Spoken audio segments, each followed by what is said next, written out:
Assalamualaikum warahmatullahi wabarakatuh. Selamat pagi semuanya. Sebelum kita mulai pembelajaran hari ini, mari kita berdoa terlebih dahulu. Salah satu siswa bisa memimpin doa.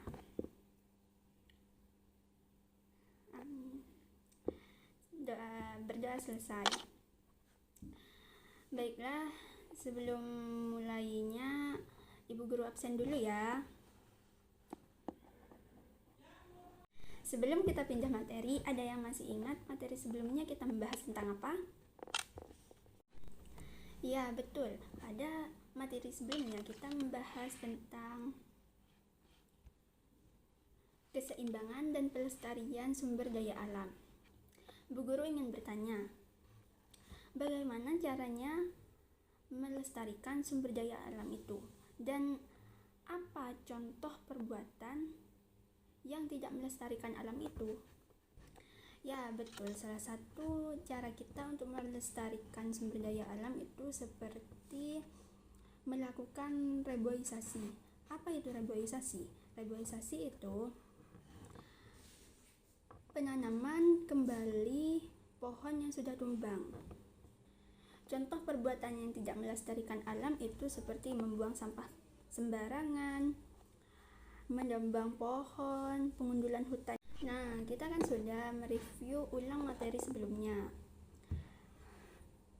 Pada hari ini, kalian apakah sudah ada yang tahu kita akan membahas materi apa? Tema berapa? Ternyata kalian masih belum tahu kita akan membahas tema apa sekarang. Sekarang kita akan membahas tentang tema 3, peduli terhadap makhluk hidup. Subtema 1, hewan dan tumbuhan di lingkungan rumahku. Di sekitar rumah kalian pasti terdapat banyak sekali tumbuhan. Ada yang tahu bagian tumbuhan itu ada apa saja? Ya, daun, akar, batang, buah, dan ada lagi. Pada kesempatan hari ini, kita akan membahas tentang struktur pada tumbuhan. Akar adalah bagian tumbuhan yang umumnya berada di dalam tanah. Untuk beberapa jenis tumbuhan, akar juga terdapat di atas tanah, bahkan menggantung. Akar berfungsi antara lain sebagai bagian yang mengokohkan tumbuhan.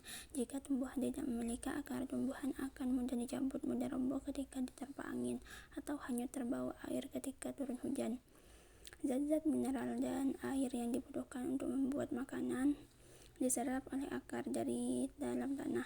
Pada beberapa tumbuhan tertentu, akar tidak hanya berfungsi menyerap air dan mineral, tetapi juga berfungsi sebagai penyimpan cadangan makanan, misalnya pada beberapa tumbuhan umbi-umbian.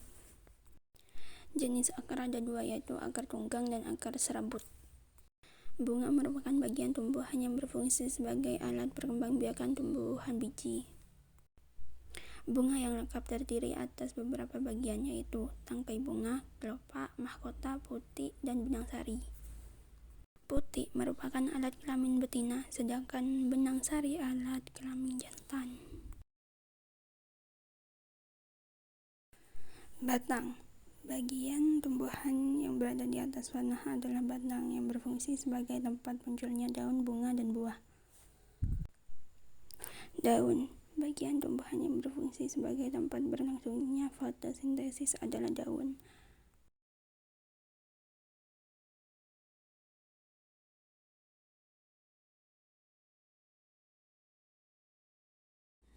Baiklah anak-anak, setelah menyimak PPT yang barusan ditampilkan, kalian bisa membentuk kelompok. Per kelompoknya terdiri dari 4 orang. Untuk pembagian kelompoknya, mari kita berhitung sampai angka 4. Setelah pembagian kelompok selesai, Bu Guru sudah menyiapkan tumbuhan.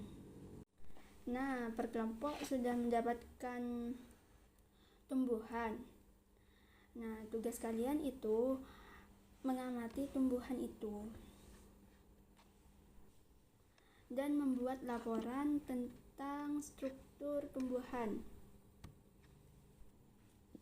Nanti setelah selesai semua mengerjakan, masing-masing berkelompok mempresentasikan hasil diskusi laporan tentang struktur tumbuhan itu. Baiklah, pembelajaran hari ini sudah kita lewati. Terima kasih semuanya atas partisipasinya.